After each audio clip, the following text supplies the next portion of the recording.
Shalom Bapak Ibu dan Saudara-saudari yang kekasih di dalam Tuhan Yesus Kristus. Kita bersyukur kepada Tuhan karena kemurahannya kita masih bisa bertahan dan kita hidup sampai sekarang ini. Dengan pertolongannya kita dapat menghadapi dan menjalani hari-hari hidup kita. Dan marilah kita selalu berserah diri kepada Tuhan setiap hari. Dan juga kita merenungkan firman Tuhan sebagai penuntun kehidupan kita dalam menjalani hidup kita di dunia ini. Mari kita mohon pertolongan Tuhan, kita berdoa. Tuhan Allah Bapa kami yang bertahta dalam kerajaan sorga, kami bersyukur kepadamu ya Tuhan, atas seluruh hidup kami. Terima kasih Tuhan, Tuhan terus menopang kami. Dan inilah kami pada pagi hari ini, kami akan merenungkan firman-Mu, dan karena itu kami mohon tolonglah kami. Ampunilah segala dosa kami Tuhan, sucikan kami, layakan kami di hadapan-Mu. Dan berilah kami kemampuan untuk dapat menerima firman-Mu, untuk mengerti, dan kami dimampukan untuk melakukannya. Tuhan tolonglah kami. Kami berserah, kami berdoa di dalam nama Tuhan Yesus. Amin. Bapak, Ibu, dan saudara-saudara yang kekasih di dalam Tuhan Yesus Kristus, firman Tuhan yang akan kita renungkan pada hari ini, saya ambil di dalam kitab Yesaya pasalnya yang ke-9, ayatnya yang ke-5. Firman Tuhan berbunyi demikian. Sebab seorang anak telah lahir untuk kita, seorang putra telah diberikan untuk kita. Lambang pemerintahan ada di atas bahunya. Dan namanya disebutkan orang penasihat ajaib, Allah yang perkasa, Bapa yang kekal, Raja damai.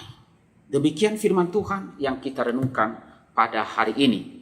Bapak, Ibu, dan saudara-saudaraku yang kekasih dalam Tuhan, saya memberikan judul renungan pada pagi hari ini adalah di bagian terakhir ayat ini, yaitu Raja damai.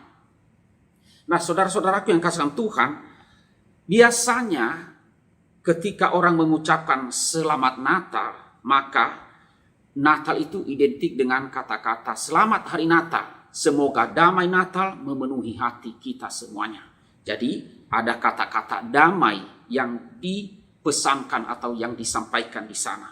Maka kita akan berkata, saudara, ya, bertanya, apa sih yang ada di dalam benak kita atau benak saudara tentang damai itu? Apa yang ada di dalam benak saudara ketika mendengar tentang kata damai Natal? Saudara, apakah definisi damai bagi saudara? Mungkin ada yang berpendapat yaitu damai itu adalah tidak ada peperangan, semua dalam keadaan aman.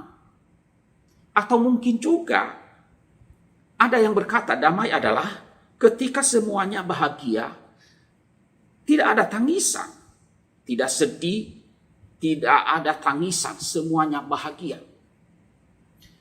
Atau ada juga yang berkata atau yang ada di dalam benaknya, damai itu adalah sehat selalu, kalau sakit akhirnya juga sembuh.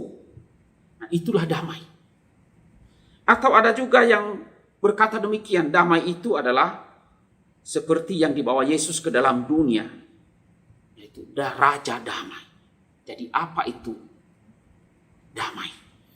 Nah, saudara, kita kembali kepada penciptaan ketika manusia pertama, yaitu Adam dan Hawa, jatuh di dalam dosa.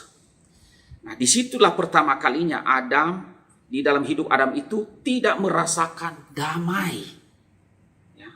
Yaitu saat ia jatuh di dalam dosa. Ketika Adam dan Hawa itu jatuh dalam dosa, maka hati mereka tidak merasakan damai lagi. Ketika Tuhan Allah datang untuk mencari Adam dan Hawa, maka Adam dan Hawa itu adalah mereka berada di dalam cengkraman ketakutan yang luar biasa. Rasa bersalah yang sangat luar biasa. Dan yang paling fatal adalah sejak saat itu, Adam dan Hawa atau manusia menjadi musuh Allah, menjadi seteru Allah. Mengapa demikian, saudara? Karena Allah yang Maha Suci, Allah yang Maha Kudus tidak mungkin lagi bersama-sama dengan manusia yang berdosa. Lalu manusia mencoba membuat cara-caranya sendiri dengan kemampuannya sendiri. Untuk apa, saudara? Bagaimana bisa berdamai dengan Allah, ya, supaya nanti bisa diterima di sisi Allah. Namun saudara, semua usaha manusia itu, semuanya itu tidak beroleh kepastian. Damai tidak ada dalam hidup manusia. Karena apa? Karena relasi.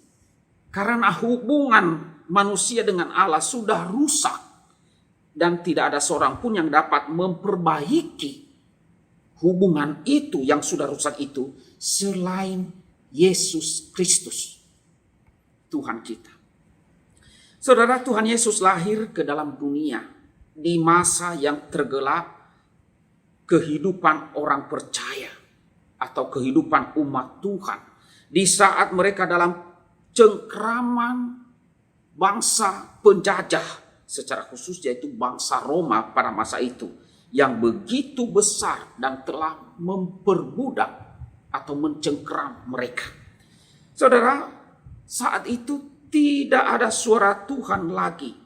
Tidak ada nabi yang menyampaikan firman Tuhan. Umat Tuhan benar-benar menderita. Umat Tuhan benar-benar kering. Tidak berdaya sama sekali. Maka hanya satu cara berdamai dengan Allah, yaitu pengorbanan yang setimpal dengan dosa kita. Dan ketika kita masih berdosa, yaitu Yesus mati di atas kayu salib bagi kita. Nah, itulah mengapa Yesus disebut sebagai Raja Damai. Ya. Dialah yang mendamaikan hal yang tidak bisa dilakukan oleh siapapun, oleh seorang manusia pun. Tidak ada. Hanya Yesus yang sanggup melakukannya. Oleh sebab itu, saudara, ketika Yesus lahir, itu adalah dia datang untuk membawa damai. Dia adalah Raja Damai itu yang dapat memperbaharui apa yang telah rusak, memperbaharui hubungan manusia atau relasi manusia dengan Allah yang telah rusak oleh karena manusia telah jatuh dalam dosa. Nah, saudaraku yang kekasih di dalam Tuhan, marilah kita meneliti, melihat akan kehidupan kita masing-masing. Apakah ada damai sejati di dalam hidup kita? Itu perlu kita tanyakan. Apakah hidup kita ini kita merasa baik-baik saja? Ya, bahkan kita bukan orang jahat. Mungkin kita berpikir demikian. Namun saudara, kalau tidak ada Kristus di dalam hidup saudara, sesungguhnya hidup ini tidak akan pernah damai. Tidak ada damai. Jikalau di dalam hidupmu tidak ada Yesus Kristus, jikalau di dalam hidupmu engkau belum percaya dengan sungguh-sungguh kepada Yesus Kristus.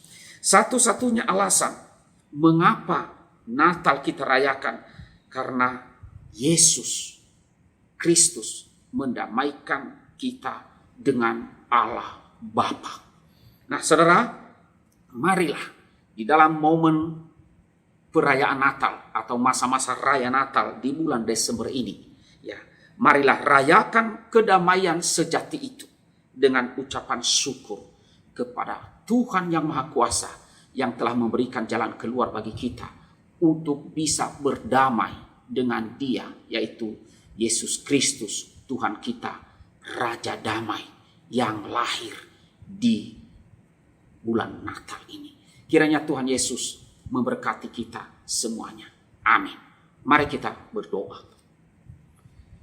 Tuhan Allah Bapa kami yang bertata dalam kerajaan sorga, ya Tuhan, kami sungguh bersyukur kepadamu karena Engkau begitu mengasihi kami, ya Tuhan.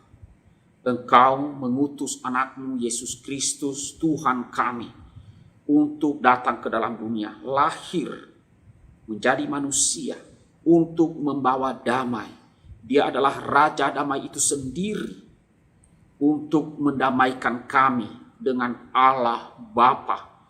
Kami ini tidak bisa mendamaikan diri kami dengan Allah, kecuali dengan cara Allah sendiri yang telah mengutus anaknya Yesus Kristus untuk datang ke dalam dunia, untuk menjadi perantara bagi kami. Tuhan, terima kasih. Dan kiranya di momen Natal ini, ya Tuhan, kami boleh kembali memeriksa diri kami, mengoreksi diri kami.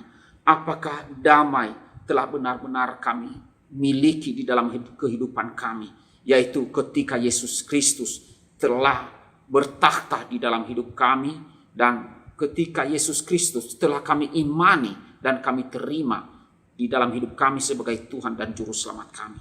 Tuhan, tolonglah seluruh umat-Mu, seluruh jemaat-Mu, kiranya melalui renungan firman Tuhan pada hari ini kembali dapat merasakan damai-Mu, ya Tuhan. Kembali boleh merenungkan akan damai di hadapan Allah, dengan kami diperbaiki hubungan relasi dengan Allah oleh Tuhan kami Yesus Kristus. Berkatilah seluruh umat-Mu. Inilah doa kami, di dalam nama Tuhan Yesus kami berdoa dan bersyukur. Amin.